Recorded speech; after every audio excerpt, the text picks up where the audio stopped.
નમસ્કાર, સત્યપુંજમાં આપનું સ્વાગત છે। હું છું લવજી કસિયા। સિહોર નગરપાલિકાના અપક્ષ સભ્ય મહેશ લાલાણીએ નગરપાલિકાના વહીવટ ઉપર સવાલ ઉઠાવ્યા છે। સિહોર નગરપાલિકાના અપક્ષ સભ્ય મહેશભાઈ લાલાણીએ પાલિકા વહીવટ ઉપર સવાલ ઉઠાવ્યા। સરકાર દ્વારા સ્થાનિક સ્વરાજ્યમાં 50% મહિલાઓને સ્થાન તો આપ્યું, પણ તેમના પતિદેવો દ્વારા થતા વહીવટ સામે સિહોર નગરપાલિકાના અપક્ષ સભ્ય મહેશભાઈ લાલાણી દ્વારા સવાલો ઉઠાવ્યા છે। જોકે મહેશભાઈએ કરેલા આક્ષેપો પછી મહેશભાઈની પણ કર્મનિષ્ઠા તેમણે પણ પૂરી કરવી જોઈએ, એ પણ પ્રજાનો સૂર છે। મારું નામ મહેશ એન લાલાણી, સિહોર નગરપાલિકા કાઉન્સિલર અપક્ષ। આ પ્રશ્ન પતિદેવવાળો કે અન્ય જે ચૂંટાયેલા નથી એ લોકો જે કામગીરી કરે છે એ સૌ પ્રથમ ચૂંટાઈને આવ્યા બાદ જરીક મને એવું લાગ્યું કે ભાઈ આ જે ચૂંટાયેલા નથી એની દખલગીરીને રૂપે નગરપાલિકાને તેમજ કર્મચારીઓને કામગીરીમાં અને નાણાકીય રીતે નુકસાન સિહોર નગરપાલિકાને થાય છે, એટલે મેં લખીને આપેલું।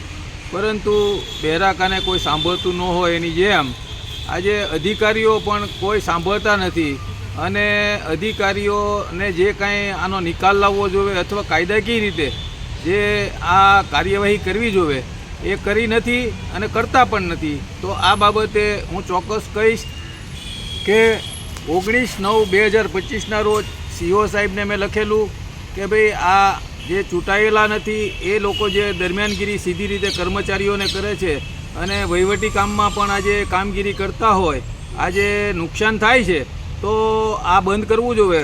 તો ત્યારબાદ એમના દ્વારા ડેપ્યુટી કલેક્ટરને પણ મેં આજે પત્ર લખી અને હું મારા સાથી સભ્યો શ્રી દીપશંકભાઈ રાઠોડ તેમજ માજી સભાસદ શ્રી દયાભાઈ રાઠોડે ડેપ્યુટી કલેક્ટર સાહેબ ભૂમિકાબેન વાટલિયાને પણ અમે આ અંગે જાણ કરી હતી।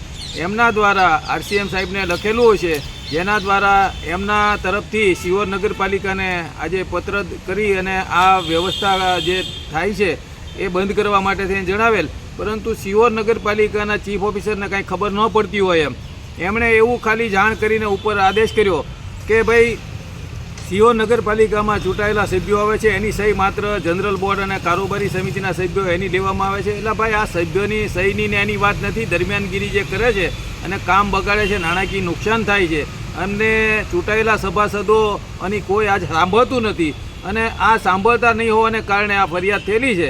તો અવારનવાર આ મીડિયામાં આવે છે, પેપરમાં આવે છે, ન્યૂઝપેપરમાં, તેમ છતાં આ બેરાકાને આ અધિકારીઓ કાં તો બીતા હોય અને કાં તો ઉપરથી આજે સૂચના હોય કે ભાઈ ગમે તે રજૂઆત કરે, પરંતુ જે ચાલે છે એમ ચાલવા દેવું। તો આ કાયદાકીય જોગવાઈ નથી, લોકપ્રતિનિધિત્વ ધારામાં પણ આ પ્રતિનિધિની કોઈ જોગવાઈ નથી, મ્યુનિસિપાલિટી એક પર્સનલ એક્ટ છે એમાં પણ કોઈ જોગવાઈ નથી। તો શા માટે આ પ્રતિનિધિઓ અને અન્ય લોકો કામ કરે છે અને ખાસ કરીને સિહોરના નગરપાલિકાના ચીફ ઓફિસરે આ તાકીદે બંધ કરવું જોઈએ। અમારે ઉપર જવાની આજે ફરજ પણ ન પડે અને પડવી પણ ન જોઈએ। તો સિહોર નગરપાલિકાના ચીફ ઓફિસર પણ આ અંગે કશું કરતા નથી। સમાજ માટે સત્ય સાથે સત્યપુંજ અહેવાલ, સમાચાર તથા જાહેરાત પ્રસારિત કરવા સંપર્ક સાધો। સત્યપુંજ સમાચાર પ્રસારણ, લબ્ધિ કોમ્પ્લેક્સ, તાલુકા પંચાયત સામે, સિહોર।